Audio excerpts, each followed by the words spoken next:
vous allez commencer votre vitrectomie. Le problème, il est de savoir est-ce que vous allez faire une vitrectomie totale ou partielle. Qu'est-ce qui va orienter votre choix? C'est une question très difficile à répondre car il y a énormément de paramètres qui vont rentrer en jeu. J'en compte au moins 7 de paramètres, mais il y en a beaucoup plus. Tout d'abord, vos propres statistiques. Bien sûr, chaque fois que vous allez faire un choix stratégique, il faut considérer vos statistiques. Pas celles de votre patron, pas celles du gars qui a appris il y a 30 ans, c'est celles de vos statistiques. Ça, c'est capital et je reviens sur ce qu'a dit Chérif hier, qui est vraiment essentiel. Je recommande aux jeunes de faire vos statistiques. Parce que, pourquoi? Parce que les malades qui vont pas bien, les malades qui ont des échecs ou des complications, vous allez les revoir 5, 6 fois et à chaque fois, ça va vous apporter une part d'ombre dans votre esprit et vous allez croire avoir beaucoup plus d'échecs et de complications que ce que vous avez réellement. Donc, pour votre tenue, pour garder votre foi en vous, il faut faire vos statistiques. Vous allez donc choisir dans la balance bénéfice-risque donnée par vos statistiques pour savoir si le traumatisme supplémentaire qui est la vitrectomie totale est justifié grâce à une réduction d'échecs ou une amélioration des résultats fonctionnels. C'est la vraie question. Parce qu'autrement, autant faire une vitrectomie partielle pour tous les malades. Et le problème, c'est que comme ça dépend de beaucoup de paramètres, l'étiologie par exemple, tu en as parlé tout à l'heure, le problème c'est qu'il va vous falloir une très grosse expérience pour avoir un nombre très important pour pouvoir faire des statistiques. Et c'est là où je peux vous aider, vu mon âge et les 30 à 40 000 vitrectomies que j'ai pu faire dans ma vie, pour vous dire, ben voilà, voilà ce que moi je pensais. Mais ça, soyons clairs, c'est mes statistiques personnelles, c'est mon jugement personnel qui ne peut pas être reporté sur chacun d'entre vous. Et ça n'engage que moi. Le fait que l'œil soit phaque ou pseudo-phaque peut influencer, puisque la vitrectomie est créatrice de cataracte. Moi, personnellement, ça ne m'a pas beaucoup influencé dans ma vie, sauf quelques rares cas sur des sujets jeunes où j'aurais peut-être dû faire une vitrectomie totale, où j'ai choisi de faire une partielle parce qu'il voulait faire une école d'aviation, parce qu'il voulait... Bon, et à ce moment-là, je me suis dit, bon sang, le gamin va avoir toute sa vie bousillée, essayons quand même le coup, en le prévenant à l'avance, qu'il pourrait avoir une reprise. Je vous rappelle que dans le IVRS Hardy Study, il a été démontré qu'on n'a pas à changer de choix, vitrectomie ou non, que le sujet soit phaque ou pseudo-phaque. Ce n'est pas un facteur qui doit amener à changer sa stratégie. La technique employée. Bon, le choix que vous avez fait dans l'emplacement des sclérotomies, l'utilisation d'une fibre, l'utilisation d'un chandelier en face duquel vous pouvez indenter, créer une cataracte, toutes ces différentes techniques vont influencer bien sûr également votre taux de cataracte. Il est évident que si vous avez dans une vitrectomie postérieure uniquement, si vous avez 85 ou 90% de cataracte, eh bien, vous n'allez pas être tenté de protéger votre malade en lui disant qu'une vitrectomie postérieure, vous pouvez être amené à faire une vitrectomie totale à tout le monde. Pour ma part, moi, je n'avais pas ces statistiques. Mariano Hiros, qui avait fait une étude à Nantes sur 2422 cas successifs que j'avais pu opérer avec vitrectomie postérieure, lampe à fente, ablation systématique de la limitante interne et un recul moyen de 4 ans, eh bien, vous voyez, je n'avais que 50% de cataracte à 4 ans, ce qui est bien moins que ce qui est publié aux États-Unis ou ailleurs. Donc, moi, ça avait un sens pour moi de ne faire qu'une vitrectomie postérieure chez certains malades. malade. Vous voyez également que le taux de décollement de 1,9% est inférieur à celui d'une cataracte qui a eu du YAG. Donc, on ne vérifie pas la périphérie après une cataracte. Donc, moi, je ne vérifiais pas la périphérie après avoir opéré une membrane. La psychologie du chirurgien compte également. Un jusqu'au-boutiste dans le perfectionnisme va être tenté de faire une vitrectomie totale et refuser tout risque de décollement post-opératoire, quitte à entraîner un traumatisme préjudiciable pour la récupération visuelle. Klaus Lucke, par exemple, qui aime aller jusqu'au bout des choses, était venu me voir opérer pour voir pourquoi j'avais ces résultats avec une vitrectomie postérieure. Il avait essayé cette façon, et pourtant il travaillait avec une machine à contrôle du débit. Eh bien, il avait un nombre de décollements bien supérieur à ce que j'avais. Pourquoi ? On n'en sait rien. Est-ce qu'il utilisait un débit un peu plus élevé? Est-ce qu'il utilisait une fréquence de coupe un peu plus faible? Je ne sais pas ce qui se passait. Mais en tout cas, vous voyez que ce n'est pas reportable de l'un sur l'autre. Et lui, c'était un jusqu'au-boutiste. Et il enlevait le cristallin systématiquement. Il faisait une vitrectomie périphérique totale, une vitrectomie complète. Et il avouait, parce qu'il était honnête, que dans 10% des cas, il créait des déchirures iatrogènes. Donc une vitrectomie totale, c'est pas rien, c'est un geste traumatique. Mais il s'en foutait, il préférait créer une déchirure iatrogène et la photocoaguler. Et la plupart du temps, il faisait une panphoto périphérique. Donc ça dépend. Moi, j'aime mieux, personnellement, je me rapproche d'un mec qui va faire un dessin qui va s'arrêter quand il va trouver que dans l'efficacité, son dessin est suffisamment représentatif et il va s'arrêter sans finir. Claude Bauchet, que vous avez eu hier, vous avez vu sa présentation, cette fille, elle va jusqu'au bout des choses, elle va jusqu'au radicaux libre dans le bon. Et bon, elle fait une vitrectomie totale, bon, systématiquement. Klaus, c'est comme ça, mais Klaus ou Claude, eh bien, ce ne seront jamais des peintres, et parce qu'ils n'auront jamais fini de travailler leur tableau. C'est ce qui explique que j'acceptais d'avoir 1,9% de décollement, parce que les décollements qui survenaient dans ma série n'étaient pas des décollements irrécupérables, c'était des décollements normaux. Les malades savaient que dès qu'ils avaient un problème, il fallait qu'ils reviennent, et je n'avais pas de liste d'attente, donc c'était des décollements que je récupérais.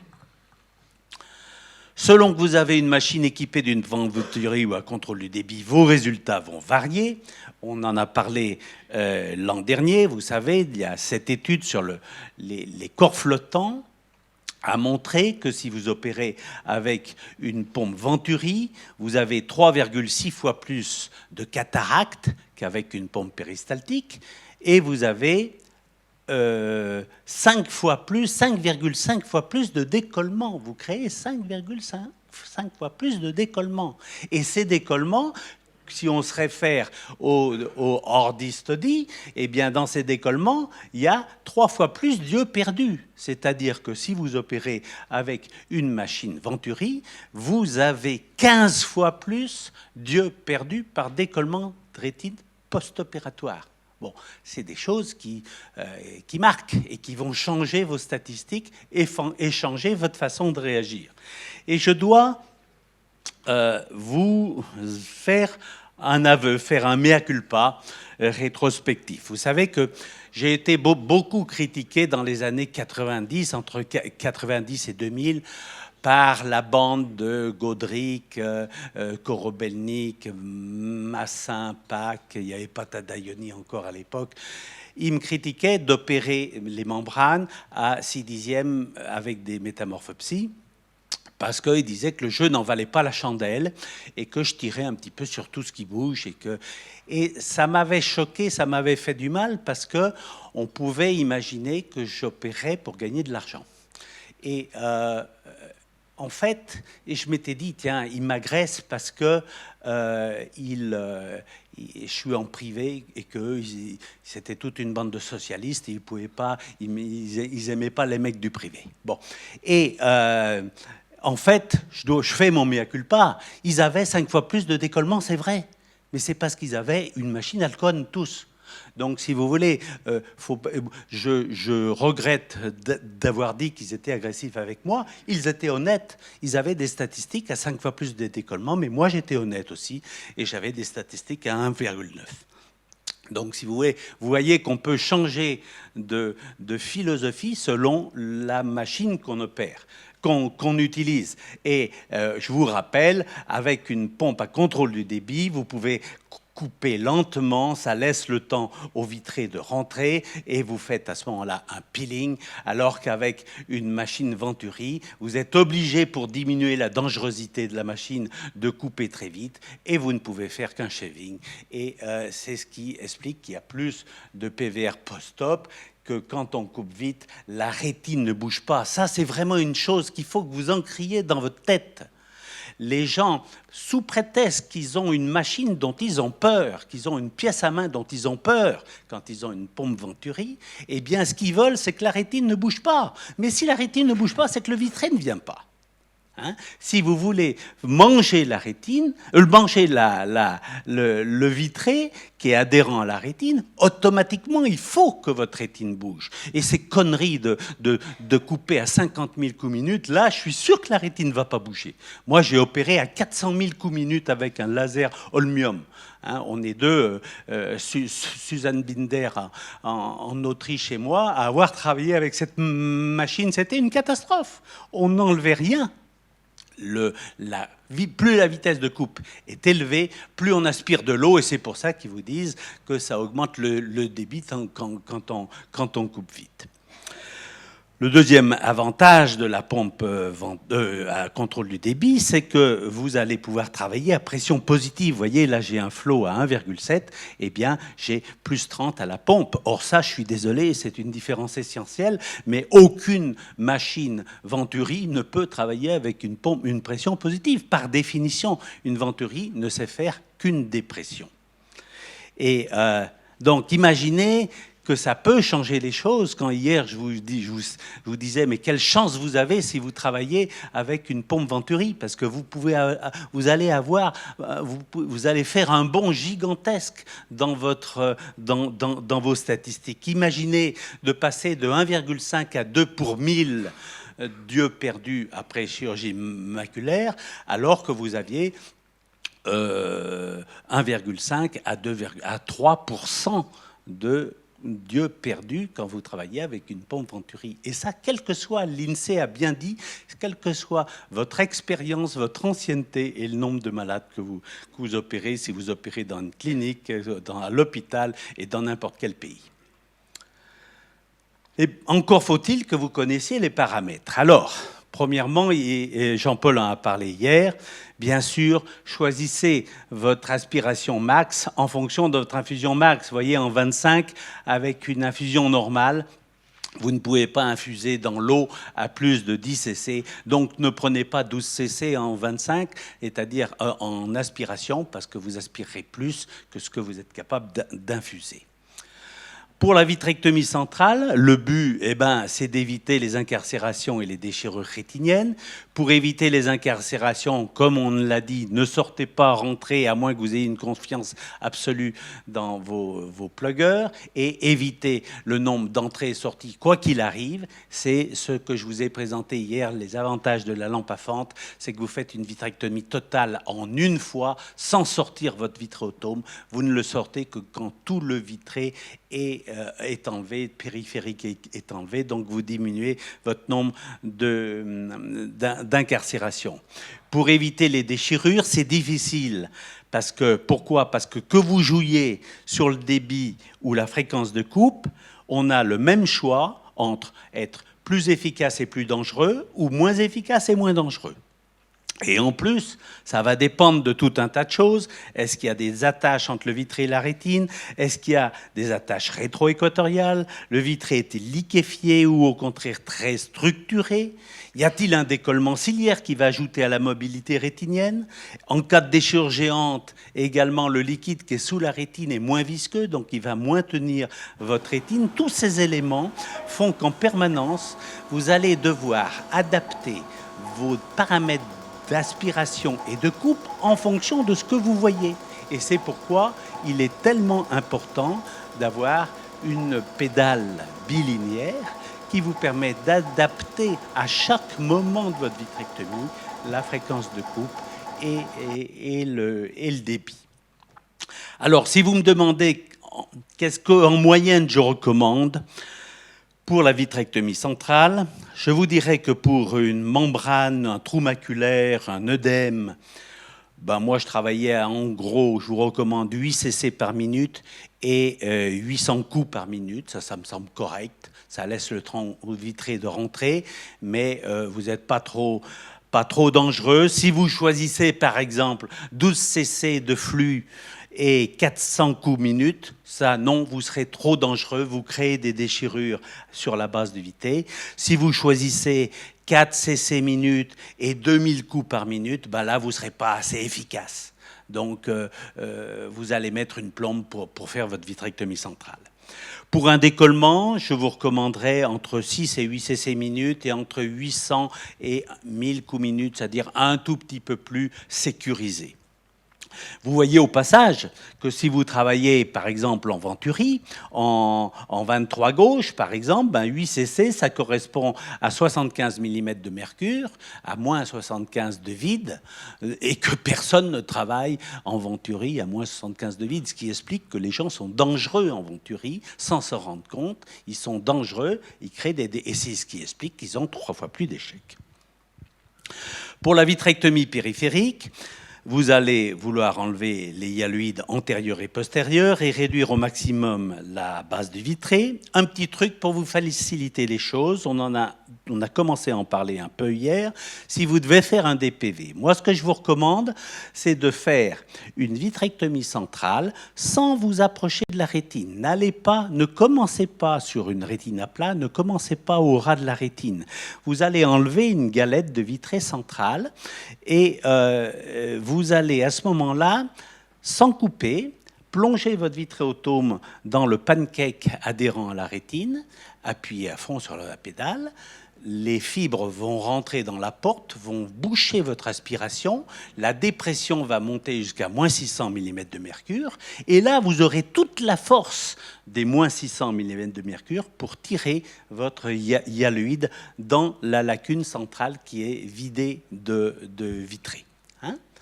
Et ça, c'est pour une membrane. En cas de trou maculaire, eh bien, ce que je vous recommanderais d'un côté comme de l'autre, pour une membrane de trou maculaire, ne tirez pas la hyaloïde jusqu'à la base du vitré parce que vous allez créer des déchirures. Moi, quand j'ai commencé, c'était intéressant, j'avais 2% de décollement dans les stades 1 et les stades 4, là où le DPV... là où il n'y a pas besoin de faire un DPV. Et j'avais le double dans les stades 2, les stades 3, là où on faisait un DPV. Donc, ce que je vous recommande, c'est de ne pas tirer la hyaloïde jusqu'au bout. Vous l'allez jusqu'en rétro-équatorial. Elle aura bien le temps de se décoller par son simple décollement du vitré spontané. Par contre, en cas de DR, eh bien, vous devez aller jusqu'au bout, vous devez la tirer jusqu'à la base du vitré, et puis après, vous allez enlever la hyaloïde antérieure. Ce que je vous recommande, c'est de mettre votre vitréotome dans cet espace ici, pour ne pas toucher votre cristallin. Là, votre hyaloïde va s'engager et vous allez pouvoir faire le décollement de la hyaloïde antérieure. Et puis alors, vous allez après travailler en shaving, puisqu'on ne peut pas faire mieux. Et là, vous allez aller, pour aller jusque-là, vous allez travailler à entre 1 et 3 cc, et la plupart du temps, vous allez même travailler à 1 cc et demi. Et c'est là où vous travaillerez en pression positive.